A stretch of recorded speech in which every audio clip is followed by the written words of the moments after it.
Coach PJ here. Are you a Gary Vee fan? Well, I am. And I love to hear what he has to say about different business activities and different business decisions. So let's take a look at what he has to say about how to charge more for your services. This is a great topic as we look at inflation and things that are going on in the marketplace. Let's see what he has to say. Do you have, are there any, big mistakes that you made in the beginning that you would tell someone not to make? It's a funny thing to say no. I probably made 800. They're so irrelevant. I think the biggest mistake not to make is to not invest in your business. Too many people start a service business and the money they make, they use to pay for their lifestyle when they're still in the beginning. Right. I didn't buy $27 martinis. Mm-hmm. That's the fatal flaw of a young business, not putting money back into business. The number one flaw is not hiring somebody as fast as possible because you're spending that money on the night on the town, whether that's expensive coffee or Ubers or actually nights on the town because you're young and you want to, but what you're doing is you're not feeding your business. Right. You may be feeding your insecurities. You might be feeding your vanity. You might be feeding a needed break here and there, but too many people waste money that the business is bringing to them on themselves instead of feeding the business. How many $1,000 clients do you have? So, I'm going to stop there. So he says the biggest thing is not reinvesting in the business and spending money on yourself. Well, I think that's interesting because I would kind of say it the inverse. Similar advice, but inverse, is that not reinvesting the business and not spending your money to make money and not understanding that when you put money into marketing, you should get a return on that marketing. And looking for opportunities to fail fast as well in that element. How do I learn quickly what's working and what's not versus not either invest at all or overinvest and hang on to things that you should be abandoning and pivoting on earlier. So that's my take, but I like what he has to say. Spending money in the wrong places, taking money out of the business versus keeping it in the business. Huge lesson to learn. Let's keep watching. 6. Perfect. So you have 6 1,000s paying you $1,000 a month and 2 4,500s, right? Mm-hmm. Yeah. On the 6 1,000s, think about this. If you go to all of them and say, how long is your contract with them? Usually 6 months. Great. If you give them the preview now, if you go to 3 of them, 3 of the 6. Right. And you say, hey, just to give you an FYI, when we're up, given how much demand I have, I just want to be forthcoming. I need to bring you up to 4,000 a month, 4,500, 3,000, but at least 3,000 with the 3. If one of them say yes, you've paid for the other 2 saying no and them leaving. Right. Yeah. If 2 of them say yes, and by taking 3 of the 6, you're not putting yourself in a bad spot that you're losing 6,000 a month. So the first thing you should do immediately is take the 3 of the 6 that you currently have that are going the best and tell them that I want to give you as much time as possible, Sally, Ricky, and Johnny, that when this expires, I need to take you to 3,500, 4,000, or 4,500 a month. So I want to give you time to be prepared if you need to do something else. Right. Yeah, no, that makes sense. It makes me nervous because they fought me on the 1,000 a month. Well, well, did all 6 fight you on 1,000 a month? Yeah. Good. Well, here's the good news. The good news is they just might be good at negotiating. Right. Let's stop there for a minute. So he has an interesting point, is that the fear of losing the client, and she kind of says, I'm nervous. The fear of losing the client stops you from positioning them forward. So thinking about an opportunity when you give them a heads up, you put it in front of them, you give them the runway to understand that this is going to change is helpful. It also is playing the numbers game, which is exactly where you need to be in the element of you can afford to lose one lose 2, lose 3 because you make it up in the other ones. And that also, and he didn't say it directly, but it also gives you more time because servicing those clients at the lower end is really not that much different than servicing them at the higher end. And if you lose 1 client or 2 clients and you're able to serve one client at a larger monthly, you have more time to service them and you have more time to get more clients that are at that level as well. Let's keep watching. Mm-hmm. When I go to a garage sale and someone has something for $23 and I offer $2, if they say yes, that's up to them, but I would have paid 15. Mm-hmm. They might have fought you for 1,000, but in the back of their mind, they might have been willing to go to 2,500. But now you're going on offense and saying, I'm 3,000, or we're not gonna work together. If you do that right now, think about the worst case scenario. You only took 3 people. They could all tell you to go fuck yourself. You still are gonna work with them. They could even fire you the next day. Sure, you lost 3,000, but if you think about it, there's so much more upside than downside for you. Plus, you're also producing content on LinkedIn and TikTok to create more leads that may lead to people from day one paying you $3,000 to $5,000.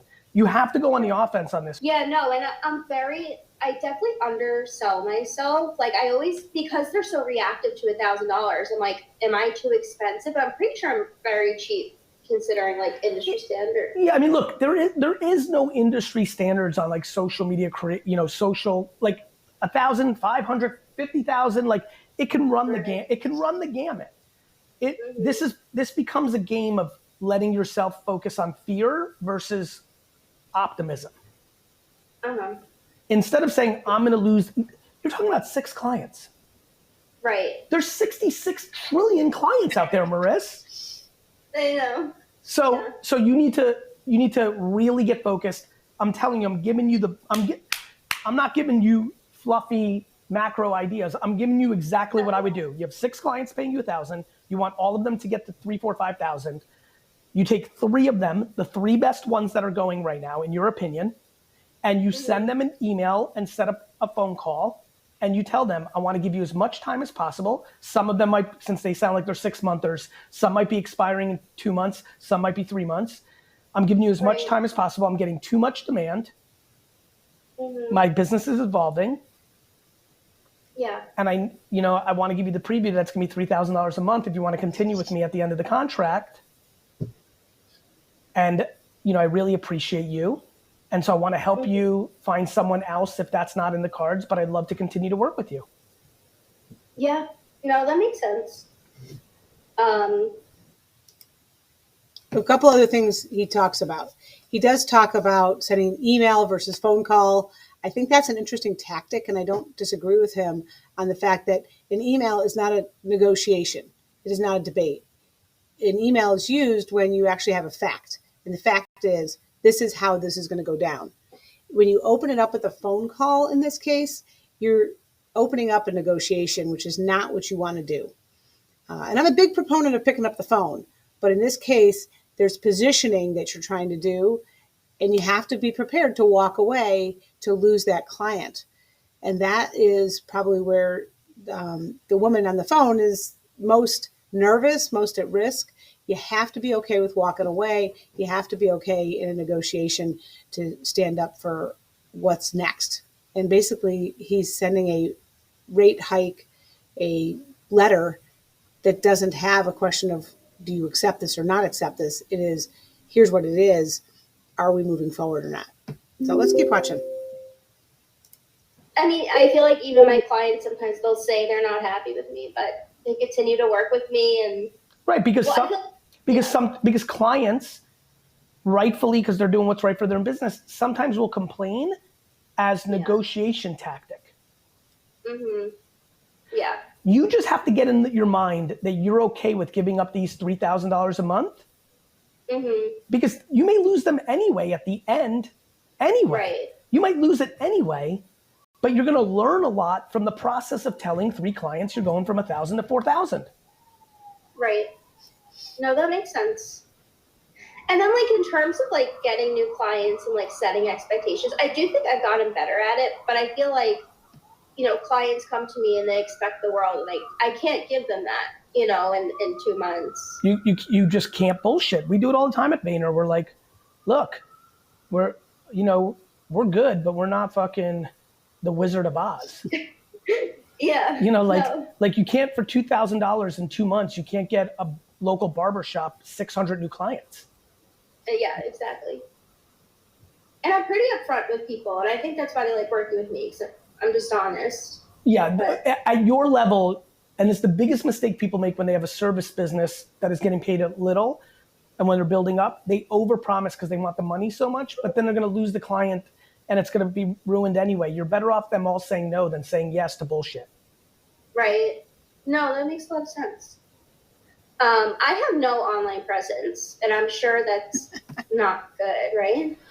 Well, I don't think there's a game of good or not good. I think it's a missed opportunity for you to get inbound emails saying, I'd like to work with you. If you make a TikTok right now saying, this is a trend I'm seeing on TikTok that small businesses could take advantage of, and you have your email and your website linked in your bio, it's going to be a lot easier to tell people that are paying you $1,000 that they need to pay you $4,000 when you have 17 new business calls on Tuesday.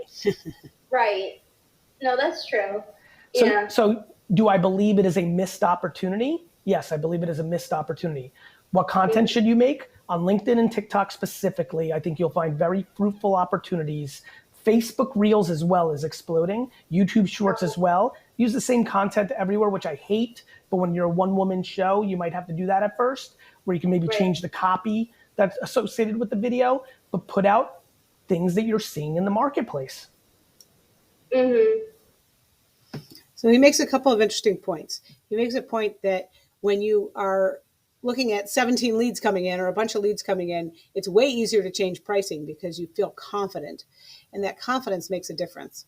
I'll often tell folks who are businesses who are struggling with changing pricing in their mind, it's like during your busy season, that's the best time to change prices because in your mind, you're okay, things are going well.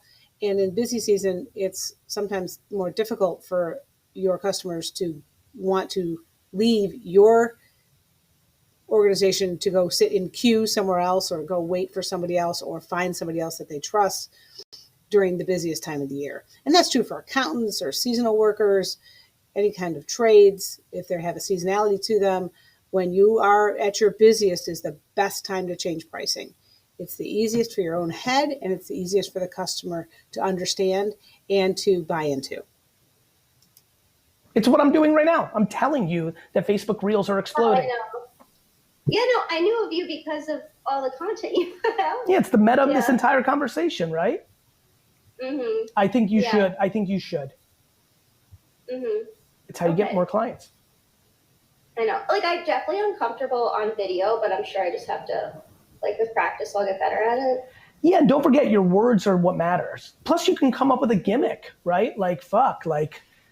I've been waiting for somebody to marshmallow it in social media advice, literally wear an emoji over their face and be like the social media content whisperer, and she or he can have a big business because people are people would think about how people would get it. If you're making good content where you've got a mask or a helmet or a filter but you're actually willing to do business with people, how much fun they would have in the first few minutes of the meeting, just talking about oh my God, I can't believe it's you. I was curious what you look like. It almost puts you on third base to close the deal.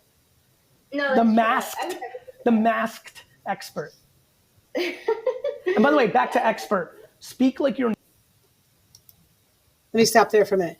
She says she has no online presence and she's in social media, or she's in marketing is what my understanding. And that seems not very congruent. If you are selling marketing services, if you are selling something, being congruent with your business is a way to establish trust. If you are selling roofing and you don't have a house to have a roof, if you're a realtor and don't own a house, if you are looking at any kind of retail store and you're not wearing the clothing, you're not in that space, you need to be, because you are the market. You are marketing your product, your services, and you need to be congruent with that. An online presence, as he said, you don't want to put everything in the same place, everything you have across every channel, but if it's the best you got, do it. And I encourage people, especially when they're starting, to put their content out there, even if it is the same, on their social media channels, in their email marketing, on their website, all of that, because you don't know what channel people are using as well. And you don't have the time or energy to create very specific pieces for each channel. So it's okay, especially when you're early on. Let's keep watching. An enthusiast, not an expert. Expertise positioning is very, very, very dangerous for a lot of people because it leads them to imposter syndrome and insecurity. You don't need to be an expert. You need to be a practitioner. That's what you do. That's what I do, you know? Right. Yeah, I mean, social changes every day. Like, you can't even. I'm aware. Yeah, sure. Yeah. Would you have, like, are there any, like, big mistakes that you made in the beginning that you would tell someone not to make? It's a funny thing to say no. I probably made 800. They're so irrelevant. I think the biggest mistake not to make is to not invest in your business. Too many people start a service business and the money they make, they use to pay for their lifestyle when they're still in the beginning. Right. I didn't buy $27 martinis. So he talks about that investing again. He kind of goes back to that. And what I would tell you is the biggest mistake is not to make mistakes. And I think he says that when he said, I made 800 mistakes. It's not to make mistakes. Because when you don't make mistakes, it means you're not taking risks and you're not moving forward and you're not learning. So the fact that he's kind of said, I don't know what kind of mistakes I made and what they were, because they're irrelevant when you look at, I learned something, I'm doing something different, and I'm going to learn next time. I'm going to learn from the next thing. So moving forward is more important than the actual mistake you make. It's the learnings from it and what you can do to change and pivot both yourself and your approach and your business. So that's what I would say. If you like this video, comment, subscribe below. Looking forward to more reaction videos. If there's something I should react to, also put that in the comments below. Your business profit. Until next time.